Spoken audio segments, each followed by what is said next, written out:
সম্মুখে কোরআন ও হাদিস থেকে মূল্যবান আলোচনা পেশ করছেন মজলুম জননেতা আল্লামা মামুনুল হক, মজলুম জননেতা শেখুল হাদিস আল্লামা মামুনুল হক। নারায়ে তাকবীর।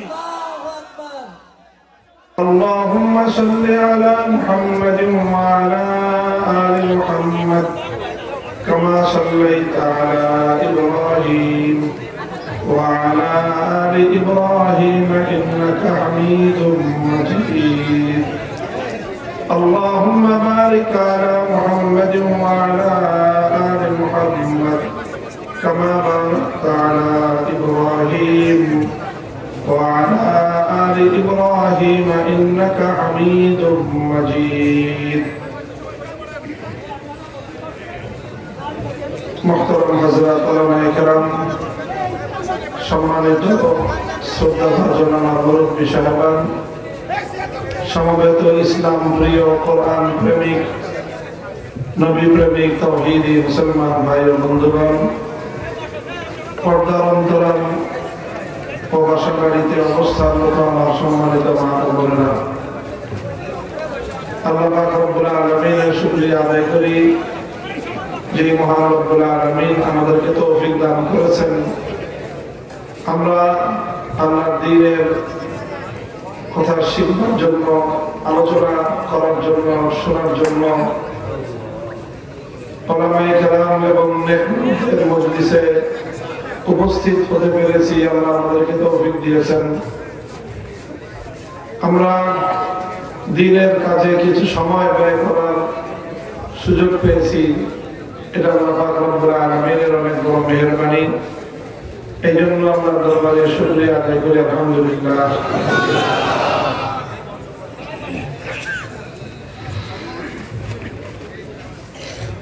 আমি 2 দিন পর্যন্ত আপনাদের এই বৃহত্তর এই অঞ্চলে তারা সফরের মধ্যে আছি। আজকে 4 জেলায় সফর করেছি। খুব আলহামদুলিল্লাহ কি হিসেবে বললেন,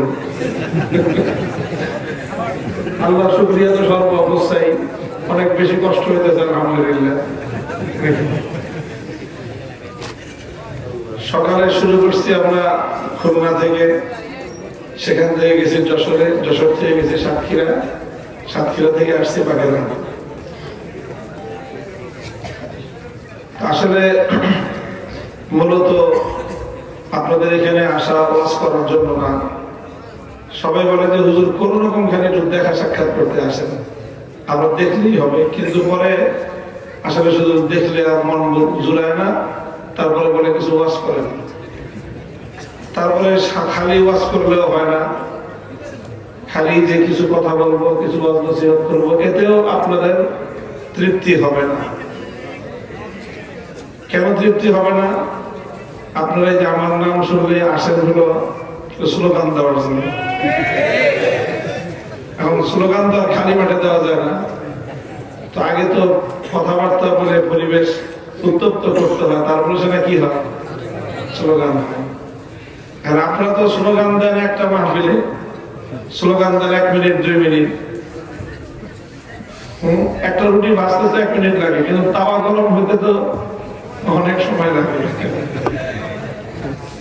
আর এইভাবে একদিনে যদি 4 জায়গায় তাওয়া গরম করতে হয়, তাওয়া তো গরম হয় কিন্তু যার উপর দিয়ে যায়। আল্লাহ পাক রব্বুল আলামিন আমাদের সকলকে বুঝবার তৌফিক দান করেন। তো এই জন্য শুধুমাত্র এটা একটা ভালো জিনিস যে আল্লাহর দ্বীনের কথা শুনে নিজেদের মধ্যে একটা প্রেরণা আসবে, আমরা আল্লাহর বড়ত্বের কিছু স্লোগান তুলব, ঘুমন্ত ইমানদারদেরকে জাগ্রত করার চেষ্টা করব, এগুলো চলবে। আবার কিছু দ্বীনের কথা বুঝতে হবে, কথা বুঝে সেই কথা অনুযায়ী পরিকল্পিতভাবে মানুষের কাছে দাওয়াত পৌঁছাইতে হবে এবং মানুষকে প্রস্তুত করতে হবে। শুধু আবেগের বশবর্তী হয়ে একটা মাহফিলে আসলাম, কিছুক্ষণ মন্ত্রমুগ্ধের মতো আলোচনা শুনলাম, আর কিছু সময় আবেগে আতিশয্যে কিছু স্লোগান তুললাম, আকাশ বাতাস মুখরিত করে এশার নামাজ না পড়ে বাড়িতে গিয়ে ঘুম দিলাম, এক ঘুমে ফজরের নামাজও কাছে হয়ে গেল। এগুলা করলে আসলে লাভের চেয়ে ক্ষতি বেশি হবে। এই জন্য আপনাদের সকলের প্রতি আমার অনুরোধ থাকবে, বিশেষ করে যারা আমার মাহফিলের শ্রোতা আছেন, আপনারা, আমি কিছু কথা যে বলি, আমার এই কথাগুলো হলো আসলে মূলত একটা হাল চাষ করা। হাল চাষ বুঝেন? একটা মাঠ, হ্যাঁ, যখন আপনারা ফসল তুলে ফেলেন, ধান কাটার পরে মাঠটা কি থাকে? পতিত থাকে, তাই না? কয় মাস? হ্যাঁ, লম্বা একটা সময় মাঠটা পড়ে থাকে। এরপরে আবার যখন নতুন চাষাবাদের সময় হয়, তখন কি ওই মাঠটা চাষাবাদের উপযুক্ত থাকে? চাষাবাদের উপযুক্ত থাকে না, তখন সেখানে হাল চাষ করতে হয়, তাই না? হাল চাষ করে পানি দিয়ে মাটিতে নরম করে ট্রাক্টর চালায়। আগে তো মানুষ লাঙল জল দিয়ে গরু দিয়ে হাল চাষ করতো। এখন প্রযুক্তির উন্নতি হয়েছে, আমরা ট্রাক্টর দিয়েই হাল চাষ করি। হাল চাষ করার পরে সেখানে মই দিয়ে আবার মলন দেওয়া হয়। এই সব কিছু করে এই মাঠটাকে কি করা হলো? চাষাবাদের উপযুক্ত করা হলো। এরপরে কি করতে হবে? এখানে রোয়া লাগাইতে হবে। আর না অন্য কোনো চাষ করলে সেখানে বীজ রোপণ করতে হবে। রোয়া লাগায় বীজ বপন করে বাড়ি থেকে ঘুম দিলেই কি ফসল ঘরে নাচতে নাচতে ফসল ঘরে চলে যাবে? এটার পিছনে আপনাকে ধারাবাহিক ভাবে শ্রম দিতে হবে। রোয়াটা যখন একটু বড় হবে তখন ক্ষেত নিড়াইতে হবে, তারপরে মাঠে সার দিতে হবে, তাই না? তারপরে নিয়মিত এখানে পানির সেচ দিতে হবে। দিতে দিতে 2 মাস 3 মাস যখন লাগাতার পরিশ্রম করবেন, তখন এক সময় আপনার এই খেতে ফসল ফলবে। এই ফসল ফলার পরেও আপনাকে যত্ন নিতে হবে ফসল পাকা পর্যন্ত। ফসল যখন পরিপূর্ণ পরিপক্ক হবে তখন আপনাকে খুব চৌকান্না থাকতে হবে, আকাশের দিকে খেয়াল রাখতে হবে। ফসল যখন পাকে তখন যদি একদিন শিলাবৃষ্টি হয় তো সারা বছরের সমস্ত পরিশ্রম একদিনের 2 ঘন্টার শিলাবৃষ্টিতে সব মাঠের মধ্যে শেষ। এই জন্য আবহাওয়ার খেয়াল রাখতে হয়। আশঙ্কা থাকলে প্রয়োজন একটু আগেই ফসল কেটে ঘরে তুলতে হয়। একটা ধারাবাহিক পরিশ্রম করলে তাহলে আপনার গোলায় ধান উঠবে। কথা ঠিক? এই যে আমরা যে মাহফিল করি, আমাদের এই মাহফিলটা হলো চাষাবাদ। এই মাহফিলটা হলো হাল চাষ। মাহফিলগুলো কি? মাহফিলগুলো হলো হাল চাষ। হাল চাষ করলাম। হাল চাষ করার দ্বারা অনেক মানুষ যাদের অন্তরের মধ্যে ইসলামের প্রতি দরদ ছিল না, তাদের অন্তরের মধ্যে ইসলামের প্রতি দরদ সৃষ্টি হয়। যাদের মনের মধ্যে আল্লাহর দ্বীনের জন্য বেশি ভালোবাসা ছিল না, একটু ভালোবাসা বাড়ে। আল্লাহু আকবার নারায়ে তাকবীর বলতে বলতে তার মধ্যে একটা জজবা আসে, একটা প্রেরণা আসে। অর্থাৎ যেই মাঠটা ফসলের চাষাবাদের উপযুক্ত ছিল না, মাহফিলের দ্বারা এরকম অনেক মানুষের অন্তর দ্বীনের কাজের জন্য তৈরি হয়। এখন চাষাবাদের জন্য মাঠ তো তৈরি হলো, কিন্তু চাষি গিয়ে যদি ঘুম দেয় তাহলে এই মাঠে কোনো ফসল ফলবে? ফসল না ফলে বরং উল্টা আগাছা জন্ম নেবে। যেই মাঠে হাল চাষ করলেন কিন্তু কোনো ফসল বুনলেন না, সেই মাঠে আগাছা আগের চেয়ে আরো বেশি হবে। ঠিক এরকম মাহফিল করলাম, একটা হাল চাষ হলো, গোটা এলাকার মানুষের মধ্যে একটা মনোভাব তৈরি হলো, দ্বীনের জন্য কাজ করবে, ইসলামের জন্য কাজ করবে, আল্লাহর দ্বীনকে কায়েম করার জন্য তারা মেহনত করবে, আল্লাহর দ্বীনকে বিজয়ী করবার জন্য তারা চেষ্টা সাধনা করবে। এইরকম মানুষের একটা মনোভাব তৈরি হলো। মানে হলো এখন এখানে চাষাবাদ করার জন্য মাঠটা হাল চাষ হয়ে মাঠটা তৈরি হয়ে গেল, মানুষ তৈরি হয়ে গেল। এখন এই মানুষগুলোর কাছে কাছে গিয়ে আপনি তাদের অন্তরের মধ্যে আল্লাহর দ্বীনের রোয়া রোপণ করেন, বীজ রোপণ করেন, তাদেরকে দ্বীনের একটা কাজের মধ্যে সম্পৃক্ত করে দেন। যেই কাজে আপনি মানুষকে প্রস্তুত করতে চাচ্ছেন সেই কাজের মধ্যে মানুষকে সংযুক্ত করে দেন, রোয়া লাগায় দিলেন। এবার রোয়া লাগায় দিলে ধান হয়ে যাবে? পর্যায়ক্রমে তাকে পরিচর্যা করতে হবে, তার মধ্যে নানা ধরনের ত্রুটি বিচ্যুতি আসবে, তখন সেখানে আবার মাঠের মধ্যে কি করতে হয়? মাঠের মধ্যে আগাছা পরিষ্কার করতে হয় না, এটাকে কি বলে? ক্ষেত নিড়াইতে হয়। মানুষকে যারা এই যে হাল চাষে তৈরি হলো, তাদের অন্তরে আপনি গিয়ে দিনের কাজের বীজ বপন করতে হবে, রোয়া লাগাইতে হবে, এরপরে মাঝে মাঝে নিড়াইতে হবে, এখানে মাঝে মাঝে আবার সার দিতে হবে, ওই মানুষগুলোকে একত্রিত করে আবার দিনের কিছু কাজের কথা বলতে হবে, তাদেরকে নিয়ে দিনের পথে চলতে থাকতে হবে, নিয়মিত সেচের পানি দিতে হবে। এইভাবে দিতে দিতে যখন আপনি দীর্ঘদিন একটা মানুষের পিছনে মেহনত করবেন, তখন সেই মানুষটা একদিন আপনার চেয়েও বড় আল্লাহর দিনের সৈনিকে পরিণত হবে। এখন আমরা হলাম ওই হালের বলদ। ভাই মেহনত করে, চেষ্টা করে, কষ্ট করে অনেক কষ্ট করতে পারবো, কিন্তু কাজটা কি করব? সারা দেশে আমরা হাল চাষ করে গেলাম, কিন্তু হাল চাষ করার পরে যদি পরবর্তী ধাপের কাজগুলো না করা হয়, তাহলে এই হাল চাষ করাটা সম্পূর্ণ বেকার। এই ট্রাক্টর চালাইতে যা তেল খরচ করলেন এটাই নষ্ট হলো, এটা যে ভাড়া করলেন ট্রাক্টরের ভাড়াটাই নষ্ট হলো, এই ট্রাক্টরটা যে একটা লোক চালাইলো সব বেকার হবে যদি পরবর্তী ধাপের কাজগুলো না করা হয়। এই জন্য মুহতারাম হাজিরিন, আমার প্রথম অনুরোধ থাকবে আপনাদের কাছে যে এই যে হাল চাষ করতেছি, ব্যাপকভাবে আমাদের এই মাহফিলের সিজনগুলোতে সারা বাংলাদেশ হাল চাষ হয়, কিন্তু আমরা দুর্ভাগ্যজনকভাবে হাল চাষ হওয়ার পর থেকে আমরা ঘুম দেই। এই জন্য আমাদের এই ফসলগুলো ঘরে উঠে না। আসলে এক মৌসুমে যেই পরিমাণ মানুষ বাংলাদেশে মাহফিলগুলোতে ওয়াজ শুনতে আসে আলেমদের, এই মানুষগুলো যদি বাংলাদেশে ইসলাম প্রতিষ্ঠার জন্য শপথ নিত, তাহলে বাংলাদেশে ইসলাম ছাড়া অন্য কেউ কোনো কথা বলার সাহস পেত না। কিসের ধর্মনিরপেক্ষতাবাদ, কিসের আব্রাহাম লিঙ্কনের থিওরি, কিসের কার্ল মার্কস, মাও সেতুং, লেনিনদের আদর্শ, এগুলো তো মুসলমানদের দেশে কেউ কথা বলার সাহস করার কথা না। এই সমস্ত কথা নিয়ে আসলে সাধারণ মানুষই তো তাদেরকে বয়কট করার কথা, তাদেরকে পিঠে এলাকা ছাড়া করার কথা, কিন্তু হয় না কেন? কারণ যে মানুষ এখন আজকে আমার মাহফিলে এসে নারায়ে তাকবীর দিবেন, যে মানুষগুলো এখন আমার মাহফিলে এসে আল্লাহু আকবার বলবেন, কালকে আবার সেখানে আরেকটা গানের আসর হলে তারা সেখানে গিয়ে হুমড়ি খেয়ে পড়বেন।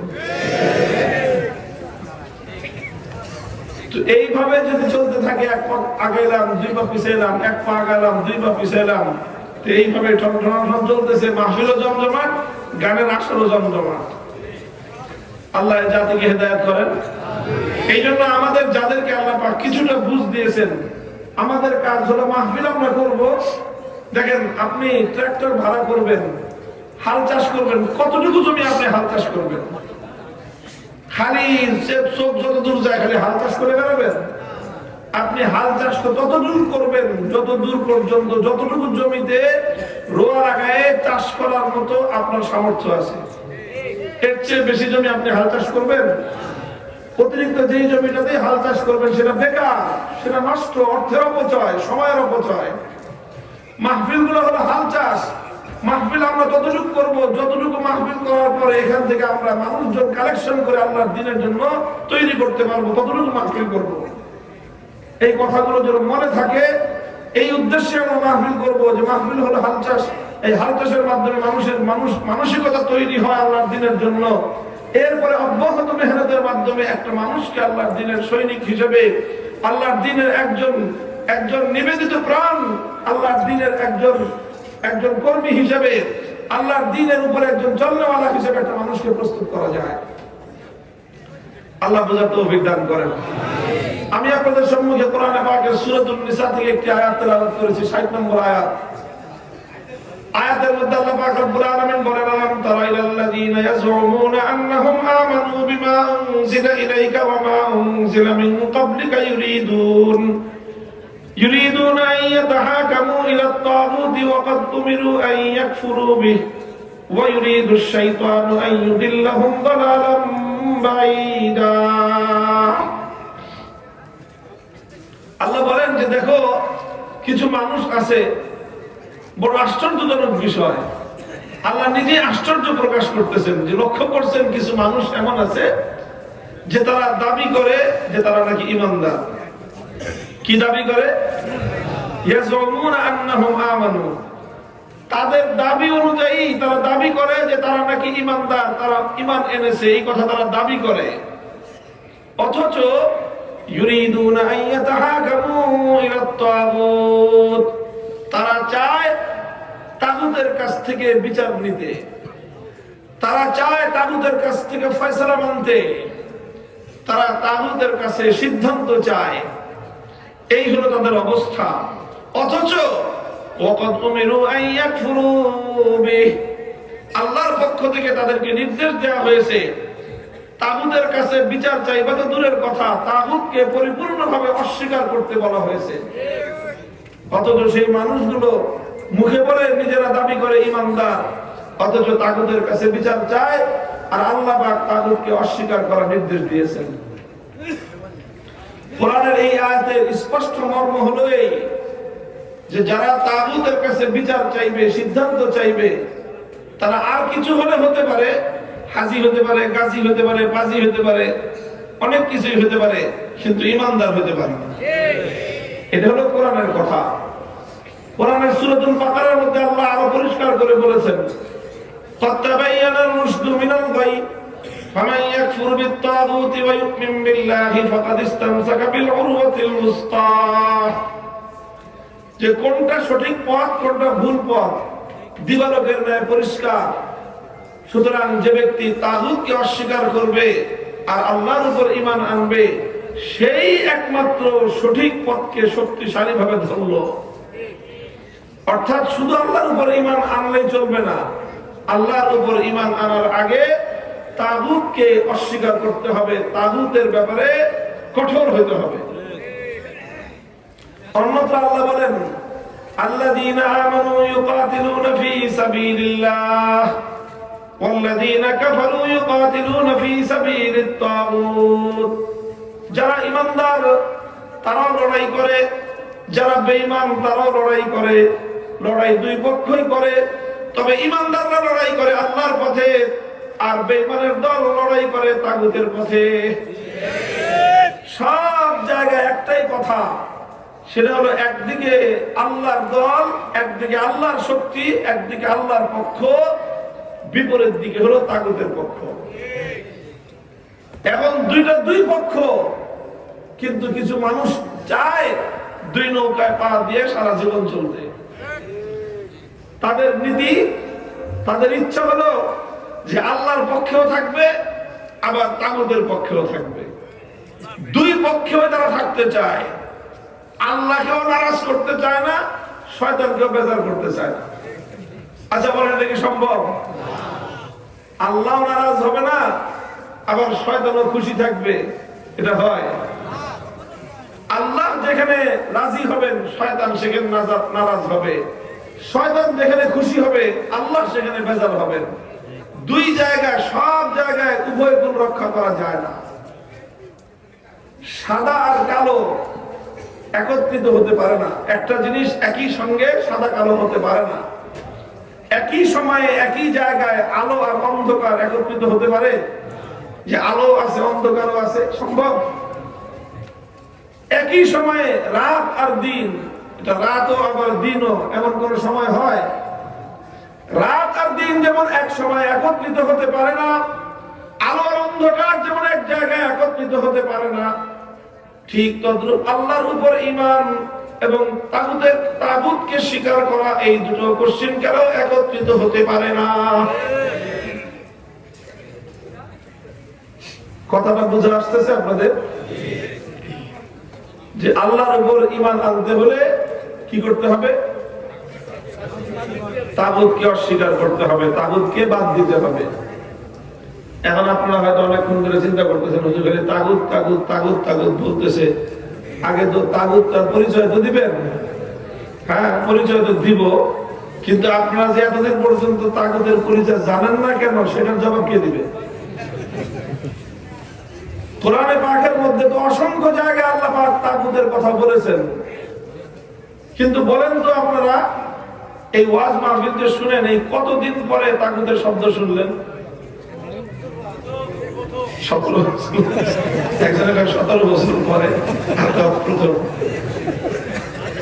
আসল কথা হলো যে এই তাগুত নিয়ে আলোচনা নাই, সমাজে তাগুতের পরিচয় নিয়ে আলোচনা নাই। কেন নাই? এই কথা বলতে গেলেই তো বলবে যে এই হুজুর বেশি কথা বলে। তাগুত নিয়ে আলোচনা নাই কারণ হলো তাগুত নিয়ে আলোচনা করতে গেলে তাগুত নারাজ হয়, এবং তাগুতের যারা অনুসারী তারা আমাদের কণ্ঠ স্তব্ধ করে দিতে চায়, তারা আমাদের পথ বন্ধ করে দিতে চায়, তারা আমাদেরকে কি বিশ্বাস করে দিতে চায়। এজন্যই আমাদেরকে যখন তাগুতের বিরুদ্ধে লড়াইয়ের জন্য মাঠে নামতে হয়, জীবনটাকে প্রাণটাকে হাতে নিয়ে মাঠে নামতে হয়।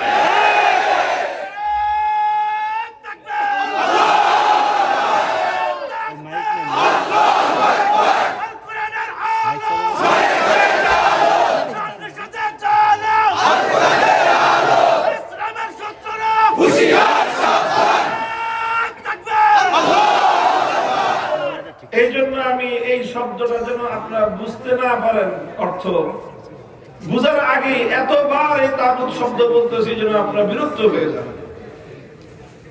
বিরক্ত আমার উপরে হয় না, নিজের উপরে হন। যেই কথাটা আল্লাহ পাক কোরআনে এতবার বললেন, আমি কেন বুঝতেছি না? বলেন, কোরআন পড়ানো, কোরআন বোঝা শুধু আমার দায়িত্ব মুসলমান হিসেবে, আপনাদের দায়িত্ব নাই? এটা আপনি কেন তাগুত বুঝলেন না? এটা আমার ব্যর্থতা না আপনার ব্যর্থতা? আপনার ব্যর্থতা। হ্যাঁ, আমি তাগুতের পরিচয় দিব, কিন্তু দেওয়ার আগে এতবার তাগুতটাকে উচ্চারণ করলাম যাতে প্রত্যেকটা শ্রোতার কানে ঢুকতে ঢুকতে অন্তরের মধ্যে কি যেন বাড়ি লাগে যে কোরআনের এই শব্দটা আমি কেন বুঝতেছি না।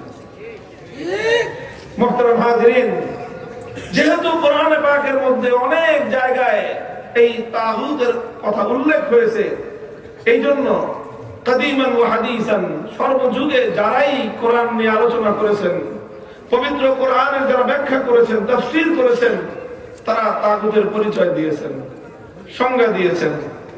সব সংজ্ঞা এবং সকল ব্যাখ্যা যদি একত্রিত করি তাহলে সার কথাটা, সারাংশ আমি আমার ভাষায় যদি আপনাদেরকে বোঝাতে চাই, তাহলে সংক্ষেপে সহজ কথায় তাগুতের পরিচয় হলো যে এক আল্লাহর আসনে যদি কোনো গায়রুল্লাহকে বসানো হয়, আসন বুঝেন, আমি বসছি, এটা একটা আসন, এই আসনটা এখন আমার, কথা ঠিক কিনা?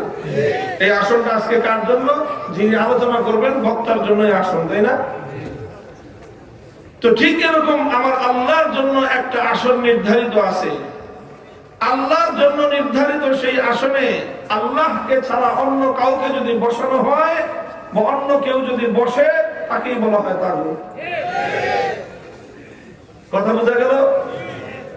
যে আল্লাহর জন্য নির্ধারিত আসনে অন্য কাউকে বসানো হলে বা অন্য কেউ বসলে তাকেই কি বলা হয়? তাগুত বলা হয়। এবার আমি আপনাদেরকে দৃষ্টান্তের মাধ্যমে আরো পরিষ্কার করে বোঝাচ্ছি। যেমন ধরেন, এই মহাবিশ্বের মধ্যে মানুষের ইবাদত পাওয়ার উপযুক্ত একমাত্র কে? আল্লাহ। কথা পরিষ্কার? ইবাদত পাওয়ার উপযুক্ত একমাত্র কে? আল্লাহ। সিজদা পাওয়ার উপযুক্ত একমাত্র কে? আল্লাহ। এখন ইবাদত পাওয়ার উপযুক্ত যদি একমাত্র আল্লাহ হয়ে থাকেন, এখন কোন মানুষ যদি ইবাদতকে আল্লাহর জন্য না করে অন্য কারো জন্য করে, তাহলে মাবুদ হওয়ার কথা একমাত্র আল্লাহ। মাবুদ হওয়ার যে আসন, ওই আসনটা আল্লাহর জন্য নির্ধারিত। এখন মাবুদ হওয়ার সেই আসনে আল্লাহর পরিবর্তে যদি অন্য কেউ অন্য কাউকে বসায়, তাহলে যার ইবাদত করা হবে, যাকে মাবুদ বানানো হবে, তাকেই বলা হয় তাগুত। কারণ মাবুদ হওয়ার আসনে বসবেন কে? আল্লাহ। মাবুদ হওয়ার আসন নির্ধারিত কার জন্য? আল্লাহ। তো কাজেই আল্লাহ যেখানে মাবুদ হবেন, সেখানে অন্য কাউকে যদি মাবুদ বানানো হয়, তাহলে সেই কি? যেমন সে যুগে মানুষ এক আল্লাহকে বাদ দিয়ে লাত, মানাত, উজ্জা, হুবাল এই সকল দেব দেবতাকে মাবুদ বানিয়েছিল। তো আল্লাহর জন্য ইবাদত না করে যখন লাত, মানাত, উজ্জা, হুবল এই সকল দেবতাগুলোর জন্য ইবাদত করা হলো, তখন এই দেবতাগুলোকে বলা হবে তাগুত। বর্তমান যুগে মানুষ লাত, মানাত, উজ্জা, হুবলের পূজা করে না। এখন মানুষ পূজা করে দুর্গা, সরস্বতী, কালী ইত্যাদি বিভিন্ন দেবদেবীর পূজা করে। তো এক আল্লাহকে বাদ দিয়ে মানুষ যাদেরকে মাবুদ বানালো, যাদের পূজা করলো, দুর্গা, সরস্বতী, কালী ইত্যাদি এই সকল দেবতা, দেবদেবী, এগুলাই হলো তাগুত।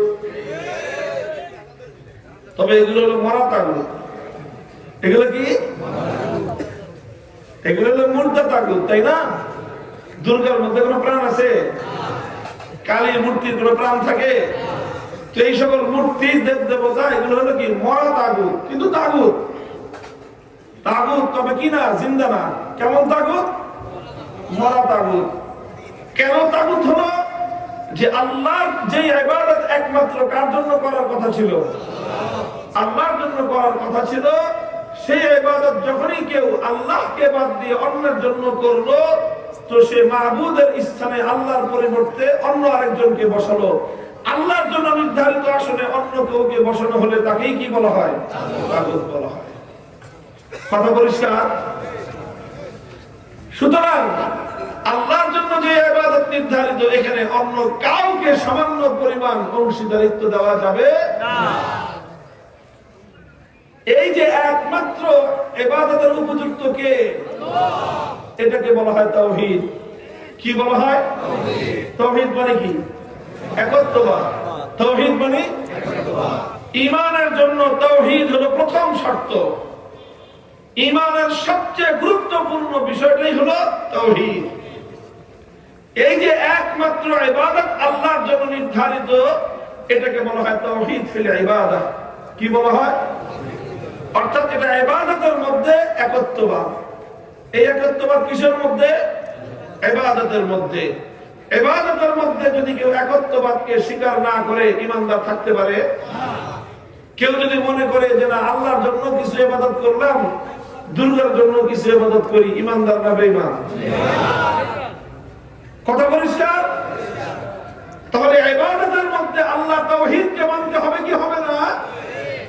ইবাদতের মধ্যে আল্লাহর সঙ্গে যদি অন্য কাউকে শরীক করা হয়, তাহলে সে স্পষ্টভাবে কাফের, সে মুশরিক, সে বেঈমান। মুহতারাম হাজিরিন, আলহামদুলিল্লাহ আমাদের সমাজের মধ্যে মানুষ ইবাদতের তাওহীদের ক্ষেত্রে সোচ্চার, সচেতন, সতর্ক আছে। এই জন্য মানুষ আল্লাহর ইবাদত করার মধ্যে গাফলাতি করতে পারে, ভুল ত্রুটি করতে পারে, কিন্তু ইবাদত এক আল্লাহ ছাড়া অন্য কারো জন্য মানুষ ইবাদত করে না। কথা ঠিক কিনা? নামাজ না পড়তে পারে, কিন্তু পড়লে নামাজ কার জন্য পড়ে? বলেন।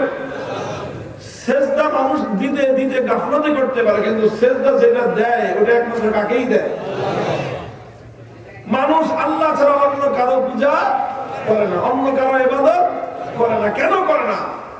কেন করে না? কারণ মানুষ জানে যে ইবাদতের উপযুক্ত একমাত্র কে, এবং এটাও জানে যে যে ইবাদতের উপযুক্ত একমাত্র আল্লাহ, সে আল্লাহকে বাদ দিয়ে যদি অন্য কারো ইবাদত করা হয়, তাহলে এটা শিরক হয়।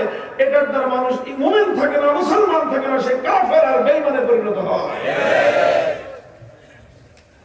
এই জন্য সমাজে কোনো মানুষকে দেখবেন না যে সে কি করে, আল্লাহকে বাদ দিয়ে অন্য কারো পূজা করে। কোন মুসলমান এই কাজ করে না। মুহতারাম হাজিরিন, তাওহীদ ফিল ইবাদাহ, ইবাদতের মধ্যে যে তাওহীদ, এই তাওহীদের ব্যাপারে আলহামদুলিল্লাহ মানুষ অনেকটাই সচেতন, মানুষ অনেকটাই সোচ্চার, মানুষ এই ব্যাপারে সতর্ক আছে। এই জন্য ইবাদতের মধ্যে যতই গাফলতি করুক, ভুল করুক, ত্রুটি করুক, ফাঁকিবাজি করুক, কিন্তু ইবাদত যতটুকু করবে সেটা একমাত্র আল্লাহর জন্যই করে। কোন গায়রুল্লাহর জন্য মানুষ, কোন ঈমানদার ইবাদত করে না। আচ্ছা, এটা গেল তাওহীদের একটা পার্ট, তাওহীদের একটা পার্ট, একটা অংশ। এটা হলো তাওহীদ ফিল ইবাদাহ। ইবাদতের মধ্যে আল্লাহর তাওহীদ আমরা সবাই মানি, আলহামদুলিল্লাহ। আচ্ছা, এবার শুনেন, যে তাওহীদের আরো কিছু অংশ আছে, আরো কিছু খাত আছে। ইবাদতের উপযুক্ত যেমন একমাত্র কে? ইবাদতের উপযুক্ত যেমন একমাত্র কে? ঠিক তেমনি ভাবে এই পৃথিবীতে মানুষের জন্য আইন তৈরি করবার অধিকার একমাত্র কার? আইন তৈরি করবার, বিধান তৈরি করবার, মানুষের জন্য বৈধতা এবং অবৈধতার সীমারেখা নির্ধারণ করে দেওয়ার একমাত্র অধিকার কার? আল্লাহ ছাড়া নিরঙ্কুশ ভাবে, প্রশ্নহীন ভাবে, চূড়ান্ত ভাবে আইন তৈরি করবার ক্ষমতা মহাবিশ্বের মধ্যে আর কারো নাই। আইন করবেন কে? বিধান দেবেন কে? কেউ প্রশ্ন করতে পারেন যে হুজুর তাহলে সরকার কি কোনো আইন করতে পারবে না? কেউ প্রশ্ন করতে পারেন যে হুজুর তাহলে বিভিন্ন প্রতিষ্ঠান যারা চালায় সেই প্রতিষ্ঠানের কর্তৃপক্ষ কি প্রতিষ্ঠান চালানোর জন্য কোনো আইন বানাতে পারবে না? কেউ প্রশ্ন করতে পারেন যে যারা বিভিন্ন সংস্থা সংগঠন চালায় তারা কি তাদের সংস্থা সংগঠনের জন্য কোনো আইন, কোনো বিধিবিধান তৈরি করতে পারবে না? প্রশ্নটা বুঝেছেন ভাই? প্রশ্নটা আপনাদেরই, আমি সেটা বলে দিচ্ছি। এই প্রশ্ন আসতে পারে কিনা? এই প্রশ্নের জবাব শুনেন। জবাব হলো যে হ্যাঁ, সরকার আইন করতে পারবে, মানুষ আইন করতে পারবে, কর্তৃপক্ষ আইন করতে পারবে, কমিটি আইন করতে পারবে, সবাই আইন করতে পারবে, তবে একটা শর্তে। কয় শর্তে? সরকার বলেন, রাষ্ট্র বলেন, আদালত বলেন, যেই বলেন আইন করতে পারবে কয় শর্তে? এক শর্তে আইন করতে পারবে। শর্তটা কি? আইন করতে পারবে এক শর্তে, এবং শর্ত হলো এই, তাদের বানানো কোন আইন আল্লাহর কোন আইনের বাইরে যেতে পারবে না। আল্লাহর আইনের ভিতরে থেকে তোমাকে আইন করতে হবে। তোমার কোন আইন যেন আল্লাহ পাকের আইনের সঙ্গে সাংঘর্ষিক না হয়। তোমার কোন আইনের সঙ্গে, রাষ্ট্রের কোন আইনের সঙ্গে, সরকারের কোন আইনের সঙ্গে যেন আল্লাহর কোন আইনের বিরোধ যেন তৈরি না হয়, এমন ভাবে তুমি আইন করতে পারবা। মানুষের বানানো কোন আইন যদি আল্লাহর কোন আইনের সঙ্গে বিরোধ হয়ে যায়, সঙ্গে সঙ্গে সকল মানুষের আইন বাতিল বলে গণ্য হবে। শুধু সরকার না, সারা দুনিয়ার সমস্ত সরকার, শুধু সারা দুনিয়ার সরকার না, সারা দুনিয়ার 700 কোটি মানুষ যদি ঐক্যবদ্ধ হয়ে কোন একটা আইনের ব্যাপারে একমত হয়, একটা আইন তৈরি করে, আর সেই আইনটা যদি আমার আল্লাহর কোন একটা আইনের 100 ভাগের 1 ভাগের সঙ্গে বিরোধ হয়, 700 কোটি মানুষের আইন বাতিল বলে গণ্য হবে। আমার আল্লাহর আইন কার্যকর থাকবে, সেটাই একমাত্র বলবৎ থাকবে। তাহলে কথা পরিষ্কার, সরকার আইন করতে পারবে, রাষ্ট্র আইন করতে পারবে, কর্তৃপক্ষ আইন করতে পারবে, কমিটি আইন করতে পারবে, সবাই পারবে আইন করতে, কিন্তু শর্ত কয়টা? কয়টা শর্ত? কি শর্ত? আল্লাহর আইনের বিরুদ্ধে যেতে, যদি কেউ আল্লাহর আইনের বিরুদ্ধে আইন করে তাহলে সেই আইন বাতিল হয়ে যাবে। মুহতারাম হাজিরিন, এই যে এইভাবে যে স্বাধীনভাবে আইন করা, নিরঙ্কুশ ভাবে আইন করা, অন্য সকলের ঊর্ধ্বের আইন করার যে ক্ষমতা, এই ক্ষমতা একমাত্র কার? আল্লাহ পাক যে এই যে আইন করবার, চূড়ান্ত ভাবে আইন করবার এই যে আল্লাহর ক্ষমতা, যেরকম ভাবে ইবাদতের উপযুক্ত একমাত্র কে? এটাকে বলা হয় তাওহীদ ফিল ইবাদাহ। আইন তৈরি করবার ক্ষেত্রে একমাত্র আল্লাহর যেই ক্ষমতা, সেই ক্ষমতাকে বলা হয় তাওহীদ ফিল হাকিমিয়াহ, অর্থাৎ আইন করার, বিচার করার ক্ষেত্রে আল্লাহ পাক এক এবং অদ্বিতীয়। মুহতারাম হাজিরিন, ইবাদতের ক্ষেত্রে যদি কোনো মানুষ আল্লাহর সঙ্গে অন্য কাউকে শরীক করে, ঈমান থাকে না। ইবাদতের মধ্যে যদি কোনো মানুষ আল্লাহর সঙ্গে অন্য কাউকে এক মুহূর্তের জন্য শরীক করে, তার যেমন ঈমান থাকতে পারে না। আইন তৈরি করবার ক্ষেত্রেও কোন মানুষ যদি এক আল্লাহর আইনের বিরুদ্ধে অন্য কোন মানুষের আইনকে বিশ্বাস করে নেয়, তখন সেই মানুষের ঈমান থাকতে পারে না। পরিষ্কার ইমানের কথা খুলে খুলে বলতেছি, যেন কিয়ামতের দিনে এই কথা বলতে না পারেন যে হুজুররা তো আমাদেরকে ইমানের কথা বুঝায় নাই, আল্লাহ এই জন্য আমি বেঈমান হয়ে আসছি। তখন কিন্তু কোনো অজুহাত আল্লাহর কাছে গ্রহণযোগ্য হবে না। ইমানটা নিয়ে যান, অন্তত ইমানটা নিয়ে গেলে বাকিগুলোর ব্যাপারে অজুহাত চলবে, বাকিগুলোর ব্যাপারে সুপারিশ চলবে, বাকিগুলোর ব্যাপারে হাত পা ধরে মাপটাপ চাইলে আল্লাহ ক্ষমা করে দিবেন। কিন্তু ইমানের প্রশ্নে কোনো ক্ষমা হবে না, কোনো ছাড় হবে না। আল্লাহ এটা আগাম বলে দিয়েছেন, কোরআনের আয়াত নাযিল করে দিয়েছেন, ইন্নাল্লাহা লা ইয়াগফিরু আন ইউশরাকা বিহি ওয়া ইয়াগফিরু মা দুনা যালিকা লিমান ইয়াশা। আল্লাহ পাক রব্বুল আলামিন কেউকে যদি তার সঙ্গে শরীক করা হয় এই অপরাধ আল্লাহ কোশ্চেন কেন ক্ষমা করবেন না। আল্লাহ অগ্রিম জানায় দিয়েছেন শিরক ছাড়া অন্য যাবতীয় এর চেয়ে ছোট সব গুনাহ আল্লাহ চাইলে মাফ করে দিতে পারেন। মনে করেন একটা মানুষ 24 ঘন্টার মধ্যে 23 ঘন্টা 55 মিনিট এক আল্লাহর ইবাদত করে, শুধু 5 মিনিটের জন্য দুর্গার পূজা করে, ইমানদার না বেঈমান? কেন? সে তো 23 ঘন্টা 55 মিনিট আল্লাহর ইবাদত করছে, ইমানদার থাকতে পারবে না? তাও আচ্ছা 5 মিনিট না আরো কম, 1 মিনিট শুধু দুর্গার পূজা করে, ইমানদার না বেঈমান? যে 1 মিনিট না, এই শুধু 5 সেকেন্ডের জন্য দুর্গার পূজা করে প্রত্যেকদিন, ইমানদার না বেঈমান? মুহতারাম হাজিরিন, এটা এমন একটা জিনিস এখানে কোনো কম্প্রোমাইজ চলে না, এটা এমন একটা জিনিস এখানে কোনো ছাড় চলে না, এখানে কোনো অংশীদারিত্ব এক মুহূর্তের জন্য আল্লাহ বরদাস্ত করেন না। আমার আল্লাহ পাক রব্বুল আলামিন তার তাওহীদের ক্ষেত্রে, একত্ববাদের ক্ষেত্রে আল্লাহ পাক কোন মাখলুক, কোন গায়রুল্লাহর এক চুল পরিমাণ অংশীদারিত্ব আমার আল্লাহ গ্রহণ করেন না, অংশীদারকে আল্লাহ পাক বরদাস্ত করেন না। এটা ইবাদতের ক্ষেত্রে যেরকম, ইবাদতের ক্ষেত্রে যেরকম এই কথা প্রযোজ্য, ঠিক একই ভাবে তাওহীদ ফিল হাকিমিয়া, আইন তৈরি করবার ক্ষেত্রে আমার আল্লাহর যে একচ্ছত্র ক্ষমতা, ওই ক্ষমতার বাইরে গিয়ে কেউ যদি কোনো আইন তৈরি করে তাহলে সে হলো তাগুত। আর যারা তাকে বিশ্বাস করবে, যারা তার আনুগত্য করবে, তারা সব মুশরিক এবং বেঈমান। সন্দেহের কোনো অবকাশ নাই, সন্দেহের কোনো অবকাশ নাই। আল্লাহ পাক রব্বুল আলামিনের আইনের বিরুদ্ধে কোন আইন তৈরি করলে সেই আইন যারা তৈরি করবে তাদেরকে বলা হবে কি? সে যেই হোক। আল্লাহর আইনের বাইরে গিয়ে কোন রাজা বাদশা যদি কোন আইন তৈরি করে সেই রাজা বাদশাকে বলা হবে তাগুত। আল্লাহর আইনের বিরুদ্ধে কোন প্রধানমন্ত্রী যদি আইন জারি করে সেই প্রধানমন্ত্রীকে বলা হবে তাগুত। আল্লাহর আইনের বিরুদ্ধে কোন প্রেসিডেন্ট যদি কোন আইন জারি করে সেই প্রেসিডেন্টকে বলা হবে তাগুত। আল্লাহর আইনের বিরুদ্ধে কোন আদালত, কোন বিচারপতি যদি কোন আইন জারি করে সেই বিচারক, সেই আদালতকে বলা হবে তাগুত। আল্লাহর আইনের বিরুদ্ধে কোন মন্ত্রী পরিষদ যদি কোন আইনকে অনুমোদন করে গোটা মন্ত্রী পরিষদকে বলা হবে তাগুত।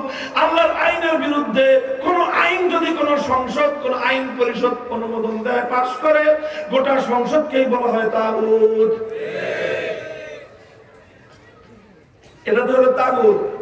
আর যারা এই তাগুতকে বিশ্বাস করবে তারা সব মুশরিক। কথা বোঝেন নাই? দুর্গা তো হলো তাগুত, আর দুর্গাকে যারা পূজা করে তারা কি? তো ঠিক এরকম যারা আল্লাহর আইনের বিরুদ্ধে আইন করে তারা হলো তাগুত, তারা একটা দুর্গা। একটা দুর্গা যেরকম তাগুত, যারা আল্লাহর আইনের বিরুদ্ধে আইন করে তারা ওরকম তাগুত, বরং দুর্গার চেয়ে বড় তাগুত। কেন বলেন? দুর্গা তো হলো মরা, আর যারা আল্লাহর আইনের বিরুদ্ধে আইন করে হলো জেতা। দুর্গা, সরস্বতী, কালী এগুলো হলো মুর্দা তাগুত। আল্লাহর আইনের বিরুদ্ধে যারা আইন তৈরি করে তারা হলো জিন্দা তাগুত। দুর্গার পূজারীরা যেরকম বেঈমান, দুর্গার পূজারীরা যেরকম মুশরিক, দুর্গার পূজারীরা যেরকম ইমানদার হতে পারে না, যারা জিন্দা তাগুতদের আইনকে অনুসরণ করে, জিন্দা তাগুতদের আইনকে যারা বিশ্বাস করে, তারা হাজারবার হজ করতে পারে, ইমানদার হতে পারে না, মুসলমান হতে পারে না।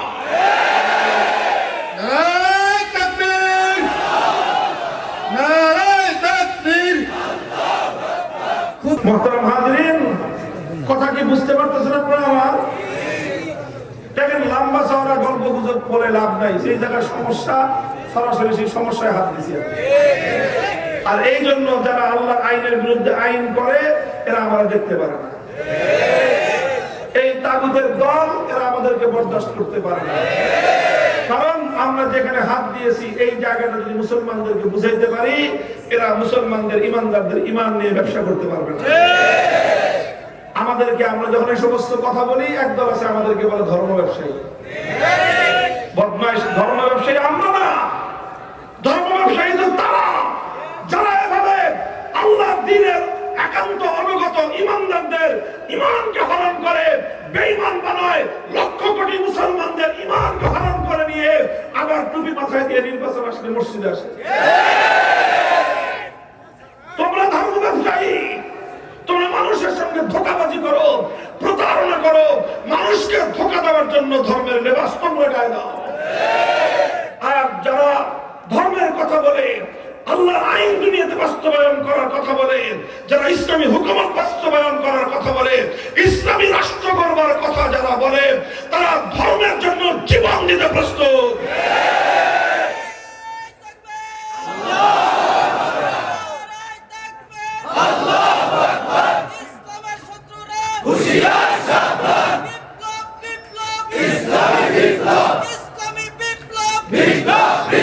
মুহতারাম হাজিরিন, দেখেন তাহলে আমি কি বললাম?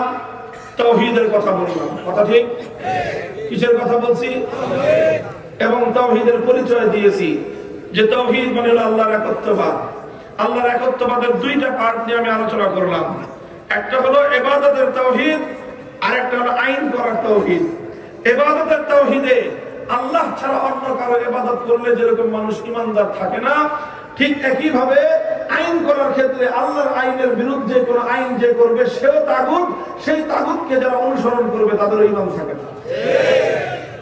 তাগুতের ঈমান তো থাকবেই না, দুর্গার কি ঈমান আছে নাকি? তো যারা আইন করে ওদের তো ঈমান থাকার প্রশ্নই নাই, ওদের দল যারা করে ওদের ঈমান থাকে না। মুহতারাম হাজিরিন, এরপরের কথাটা শুনেন। দেখেন মুসলমানদের মধ্যে এরকম মানুষ কল্পনাই করতে পারতো না যে মানুষ হয়ে আল্লাহর আইনের বিরুদ্ধে আইন করতে পারে। এই ধারণা, এই কল্পনাও মুসলমানদের মধ্যে কোনোদিন ছিল না। বলেন আগের যুগে কোনো বাড়িতে কোনো মানুষ কল্পনা করতে পারতো যে পোলা হয়ে বাপের বিরুদ্ধে কথা বলতে পারে? মানুষ আর ছেলে, বাপের ছেলে হয়ে বাপের সামনে বড় কথা বলবে, এটা এক সময় মানুষ কল্পনাই করতে পারতো না। আর এখন ঘরে ঘরে পোলারা বাপের সাথে বড় গলায় কথা বলে। ঠিক এরকম আল্লাহর আইনের বিরুদ্ধে কোন মানুষ আইন করতে পারে মুসলমানদের মধ্যে ৬০০ বছর পর্যন্ত এটা কল্পনাই করা যেত না। মানুষ মনে করতো যে আল্লাহ হলেন সৃষ্টিকর্তা, আল্লাহ আমাদেরকে খাওয়ান, পরান, বাঁচায় রাখছেন, আল্লাহর আসমানের নিচে থাকি, আল্লাহর জমিনের উপরে থাকি, আল্লাহর বাতাস থেকে নিঃশ্বাস গ্রহণ করে, আল্লাহর পানি খেয়ে বেঁচে আছি, সব আল্লাহটা খাই, আল্লাহটা পড়ি, সেই আল্লাহর বিরুদ্ধে আমি আইন করি কিভাবে? এটা মানুষ কি করতে পারতো না, কল্পনাই। কয়শো বছর? এই ৬০০ বছর পরে মুসলমানদের মধ্যে একটা ফিতনা আসলো। একটা সম্প্রদায়, তাতারি মঙ্গোলীয় সম্প্রদায়, এরা এসে মুসলমানদের উপর আক্রমণ করলো। এরা বঙ্গ করার মতো আসলো, মুসলিম এলাকাগুলোকে তছনছ করে দিল, লক্ষ লক্ষ মুসলমানদেরকে হত্যা করলো, মুসলমানদের খেলাফতের প্রধান কেন্দ্র বাগদাদকে ধ্বংসস্তূপে পরিণত করলো, একদিনে ১০ লক্ষ মানুষকে এরা শহীদ করলো। এই সব তাণ্ডব চালায় বিরাট মুসলমানদের এলাকা এরা দখল করে নিয়ে মুসলিম সমাজের মধ্যে সর্বপ্রথম তারা আল্লাহর আইন উৎখাত করে দিয়ে আল্লাহর আইনের জায়গায় তাতারিদের নেতা চেঙ্গিস খান, সেই চেঙ্গিস খান কিছু আইন তৈরি করেছিল। সেই আইনের বইয়ের নাম ছিল ইয়াসেক। তারা সেই চেঙ্গিস খানের বানানো আইন মুসলিম জাতির উপর চালায় দিল। এই প্রথম ৬০০ বছর পরে ৭ম শতাব্দীতে এসে মুসলমানদের উপর এই বিপদ আসলো। এই বিপদ আসার সঙ্গে সঙ্গে মুসলমানদের আলেম সমাজ তারা অনেক ত্যাগ আর কোরবানি স্বীকার করে এর মোকাবেলা করেছেন, লড়াই করেছেন, জিহাদ করেছেন, জীবন দিয়েছেন, রক্ত দিয়েছেন, জেল খেটেছেন, জুলুম খেটেছেন। সে যুগের সবচেয়ে বড় ইমাম শাইখুল ইসলাম ইবনে তাইমিয়া রাহমাতুল্লাহি আলাইহি 6 বার কারারুদ্ধ হয়েছেন। জীবনের দীর্ঘ সময় কারাগারে অন্ধকার প্রবেশে কাটিয়ে দিয়েছেন, সব কিছু করেছেন, কিন্তু আল্লাহর আইনের বিরুদ্ধে মানুষের বানানো আইন এক মুহূর্তের জন্য মেনে নেন নাই। তাদের এই ত্যাগ এবং কোরবানির বদৌলতে আল্লাহ পাক সাহায্য করলেন। তখন তাতারিরা পরাজিত হয়ে কিছু তাতারি মুসলমান হয়ে গেল, বাকিরা ধ্বংস হলো। মুসলিম সমাজে আবার আল্লাহর আইন ফিরে আসলো। এরপরে আবার চলে গেল আরো 700 বছর। এই 700-800 বছর পর্যন্ত, আবার 700 বছর পর্যন্ত মুসলমানদের মধ্যে আর দ্বিতীয়বার কখনোই আল্লাহর আইনের জায়গায় কোন মানুষের আইন ছিল না। এরপরে আসলো 18 শতকে এই ভারতবর্ষ ইংরেজরা দখল করে নিল। এরকম আরব এলাকা ফ্রান্স দখল করে নিল, ইতালি দখল করে নিল, আফ্রিকার বিশাল অঞ্চল। এইভাবে ইউরোপীয় পশ্চিমা সাম্রাজ্যবাদ যখন মুসলমানদের উপর আগ্রাসন চালালো, এরা মুসলমানদের দেশগুলোকে দখল করে নিল। এই ইংরেজরা আসার আগে 800 বছর পর্যন্ত এই ভারত মুসলমানরা পরিচালনা করেছে, নেতৃত্ব দিয়েছে, শাসন করেছে। মুসলমানদের কাছ থেকে দেশগুলো দখল করে নিয়ে পশ্চিমা এই সাম্রাজ্যবাদী খ্রিস্টানরা যে কাজটা করলো, সবচেয়ে বড় ভয়ঙ্কর অভিশাপের যে কাজটা তারা করলো, সেটা হলো আল্লাহর আইনকে উৎখাত করে দিয়ে ব্রিটিশ তার নিজের বানানো আইনের দ্বারা দেশকে শাসন করা শুরু করলো। এইভাবে চললো 190 বছর। কত বছর? 1757 সাল থেকে 1947 সাল পর্যন্ত 190 বছর এই দেশে এই ব্রিটিশদের আইন এবং ব্রিটিশদের শাসন চললো। মুসলমানরা 190 বছর পর্যন্ত ব্রিটিশের বিরুদ্ধে সংগ্রাম করলেন, লড়াই করলেন, আজাদির সংগ্রাম করলেন, স্বাধীনতার সংগ্রাম করলেন, জিহাদ করলেন। অসংখ্য অগণিত আলেম এবং মুসলমানরা রক্ত দিলেন, জীবন দিয়ে শেষ পর্যন্ত ব্রিটিশদেরকে দেশ থেকে বিতাড়িত করলেন। বিতাড়িত করার পর মুসলমানরা বলল যে আমরা এখন এমন একটা দেশ চাই যেই দেশে আইন চলবে কার? হিন্দুরা বললো যে না, আমরা এমন একটা দেশ চাই যেই দেশ চলবে ধর্মনিরপেক্ষ মতবাদ। তখন আর হিন্দু মুসলিম একমত হতে পারলো না, দেশটা তখন ভাগ হয়ে গেল। 1947 সালে কি হয়েছে? দেশ ভাগ হয়েছে। হিন্দুরা নিচে এক ভাগ, ওই ভাগে হিন্দুরা তাদের ধর্মনিরপেক্ষ মতবাদ অনুযায়ী দেশ চালাবে। মুসলমানরা পাইল আরেক ভাগ, ব্রিটিশরা মুসলমানদেরকে ঠকাইছে, হিন্দুদেরকে জিতাইছে, বড় ভাগটা ওদেরকে দিয়েছে। 16 আনার মধ্যে 12 আনা 11 আনা ওদেরকে দিয়ে দিয়েছে, 4 আনা মুসলমানদেরকে দিয়েছে। মুসলমানদেরকে আরো অনেক ভাবে ঠকাইছে। এলাকার মধ্যে, সীমান্তের মধ্যে যে এলাকায় খনি আছে, যে এলাকায় ভালো পাথর আছে, যে এলাকায় নদী আছে, যে এলাকায় দার্জিলিং আছে, পর্যটন স্পট সবগুলো হিন্দুদেরকে দিয়ে মুসলমানদেরকে সবভাবে বঞ্চিত করছে, বৈষম্য করছে, ঠকাইছে। মুসলমানরা সব মেনে নিয়ে বলছে ঠিক আছে, আমরা সব দিক দিয়ে ঠকলাম, কিন্তু এরপরে আমরা একটা ভূখণ্ড চাই, একটা দেশ চাই, যেই দেশে আর কিছু থাকবা না থাক, না খেয়ে থাকবো, প্রয়োজনে পেটে পাথর বাঁধবো, কিন্তু এমন একটা দেশ চাই, এমন একটা মানচিত্র চাই যেই দেশে আইন চলবে কার? এই হলো 1947 সাল। মুসলমানরা আলাদা দেশ পাইল, কিন্তু দুর্ভাগ্য মুসলমানদের, এই দেশ পাওয়ার পরেই 24 বছর পর্যন্ত পশ্চিম পাকিস্তানের খান পাঠান স্বৈরতন্ত্রী শাসকরা জাতির সঙ্গে গাদ্দারি করে বিশ্বাসঘাতকতা করলো। আল্লাহর আইনের কথা বলে, ইসলামী শরীয়তের কথা বলে, কোরআন সুন্নাহর কথা বলে দেশটাকে আলাদা করার পর ওরা আবার সেই ব্রিটিশদের গোলামি শুরু করে দিল। আলেম ওলামারা যখন বললেন ওদেরকে যে কথা তো এরকম ছিল না, কথা তো ছিল মুসলমানদের জন্য যেই দেশ হবে সেই দেশে আইন চলবে কার? ইসলামী শরীয়ত চলার কথা।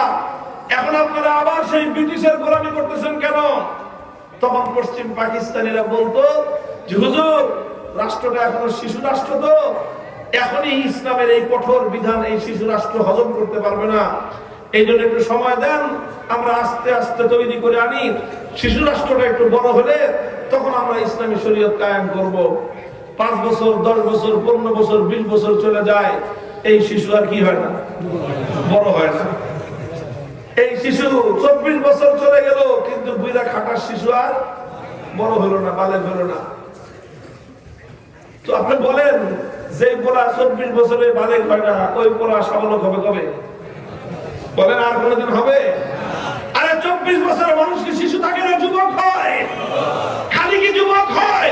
সে যুবক তো পৃথিবীর সকল অন্যায়, অবিচার, ফ্যাসিবাদ, স্বৈরতন্ত্রের বিরুদ্ধে বুলেটের সামনে আবু সাঈদের মতো বুক টান করে দাঁড়ায় যায়।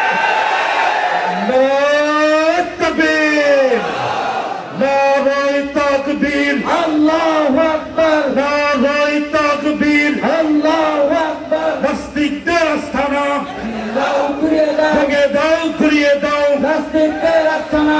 ইসলামের শত্রুরা হুঁশিয়ার সাবধান, হুঁশিয়ার সাবধান, ইসলামের শত্রুরা। মুহতারাম হাজিরিন, গেল 24 বছর, ওরা 24 বছরে বুইরা খাটাস পোলা সাবালক হল না, তখন আমাদের দেশের মানুষ বলল যে পোলা 24 বছরের শিশু থাকে, এটা 90 বছরে আর বড় হবে না। এই অকর্মণ্য শিশুর দরকার নাই, এগুলো ভাইঙ্গে টুকরা করো। পশ্চিম পাকিস্তানিদেরকে আমরা খেদায়া দিলাম, খান পাঠানরা তোমরা তোমাদের দেশ নিয়ে থাকো, এই দেশে মুসলমানরা আলাদা নতুন করে স্বাধীন বাংলাদেশ গড়বে। লম্বা ইতিহাস, সেই স্বাধীন বাংলাদেশেও কোনোদিন কেউ আমরা কল্পনা করি নাই যে ভাগে যে অংশটা মুসলমানদের অংশ পড়লো, সেই জায়গাটাতে মুসলমানদের দেশে আল্লাহর আইন চলবে, কোরআনের শাসন চলবে, ইসলামী শাসন চলবে, মুসলমানের বাচ্চা মুসলমান হয়ে বিরোধিতা করবে। এর চেয়ে দুঃখজনক, এর চেয়ে লজ্জাজনক আর কি হতে পারে বলেন? অথচ এরপরেই মুসলমানদের মধ্যে এরকম গাদ্দার ঘরে ঘরে জন্ম নিল, আর সেই গাদ্দাররা মুসলমানদের দেশকে বললো যে না, এই দেশে ইসলাম চলবে না, চলবে কি ধর্মনিরপেক্ষ মতবাদ। আরে বেটা, ধর্মনিরপেক্ষ মতবাদ যদি চলতে হয় ভারত চলে যায়, ওখানে ধর্মনিরপেক্ষ মতবাদ আছে।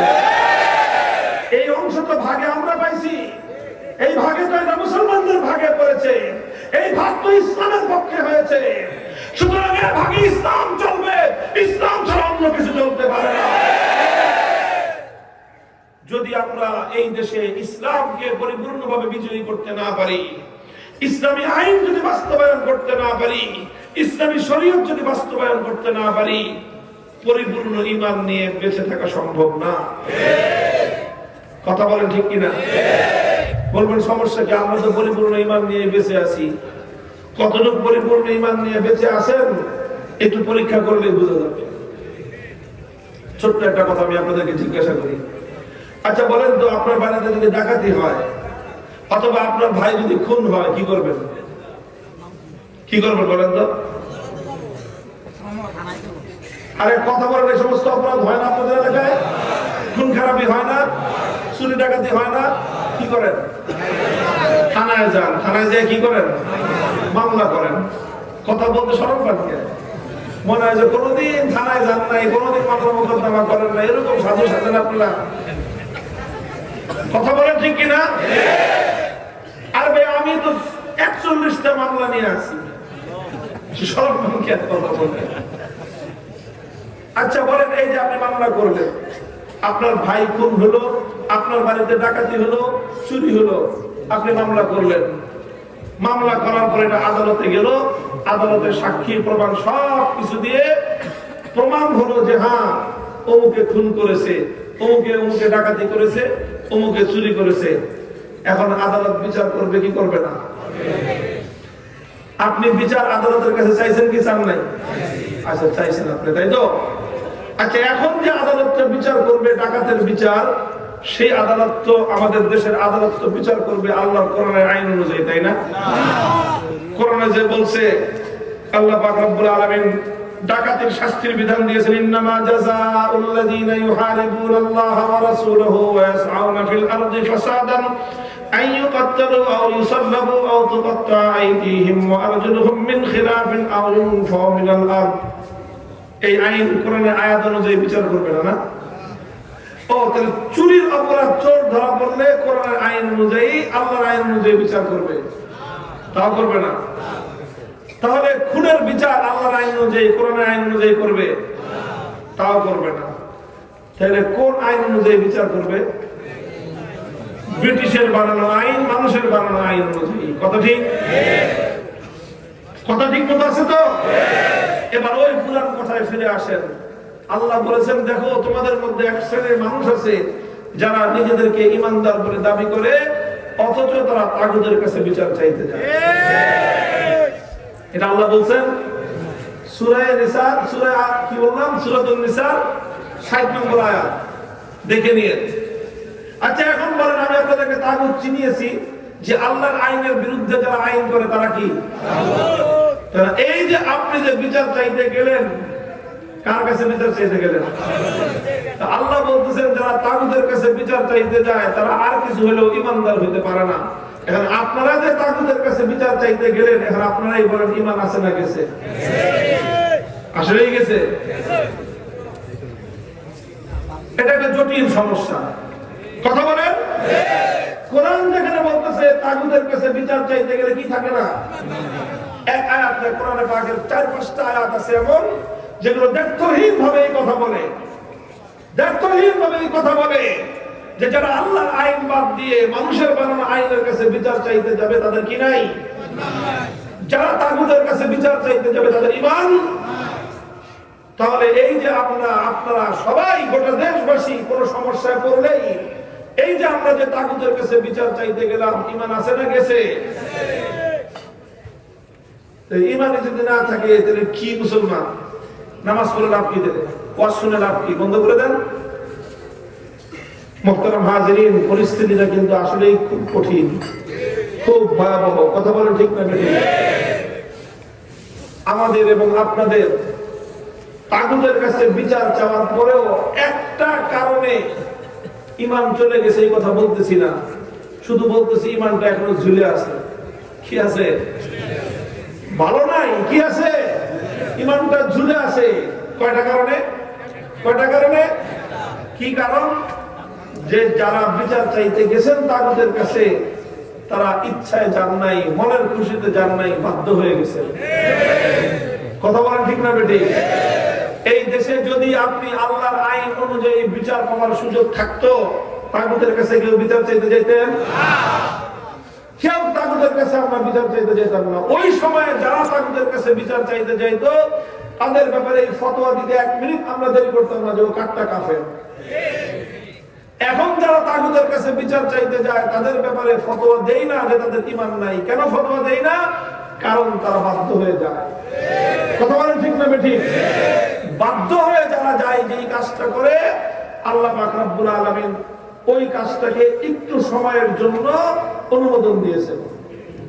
যেরকম কোন একটা মানুষ জান বাঁচে না, খাবার নাই, হালাল কোনো খাবার তার সামনে নাই, এখন এমন অবস্থা যে হারাম খাবার তার সামনে আছে, শুয়োরের গোশত আছে, মরা গরুর গোশত আছে, কুত্তার গোশত আছে, অন্য কোনো হালাল খাদ্য তার সামনে নাই। এখন এই খাবারটা যদি সে না খায় তার জান বাঁচবে না। তখন শুয়োরের গোশত খাওয়া কি আছে? মরা গরুর গোশত খাওয়া, কুত্তার গোশত খাওয়া। কিন্তু কতদিন যায়? আপনারাই তো বললেন যায় আছে, তাই না? ফামান ইসতুররা গায়রা বাগিন ওয়ালা আদিন ফালা ইসমা আলাইহি ইন্নাল্লাহা গফুরুর রহিম।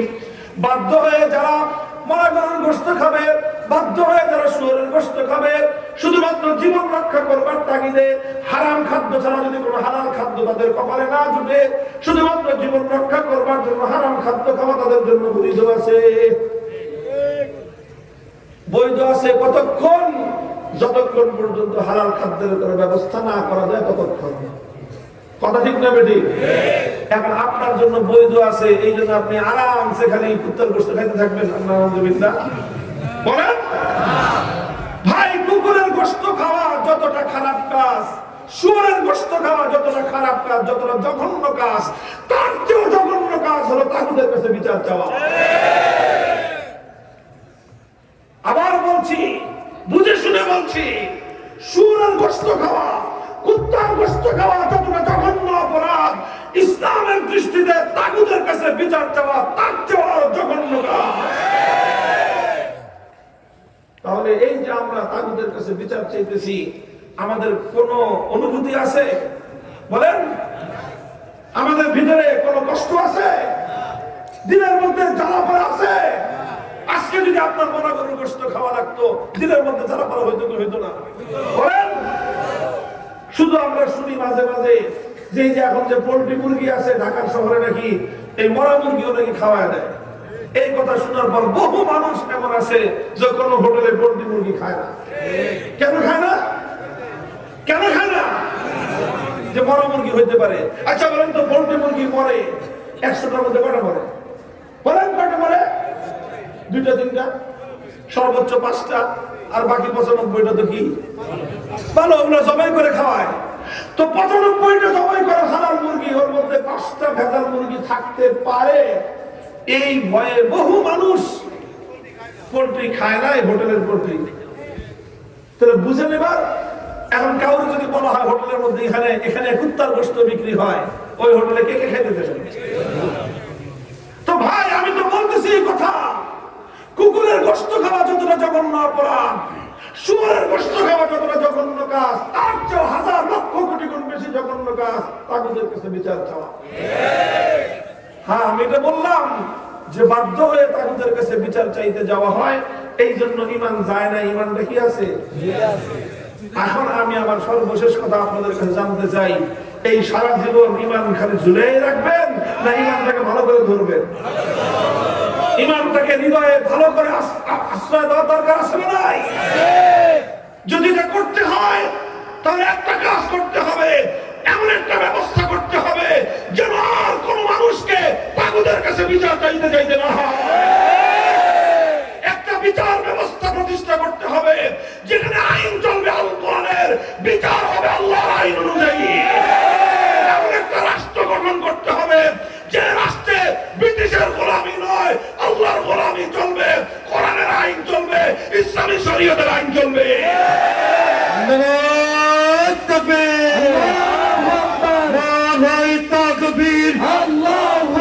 ইসলামের শত্রুরা হুঁশিয়ার সাবধান, বঙ্গবন্ধুর দিন শেষ, খিলাফতের বাংলাদেশ, চন্দ্রবন্ধুর দিন শেষ,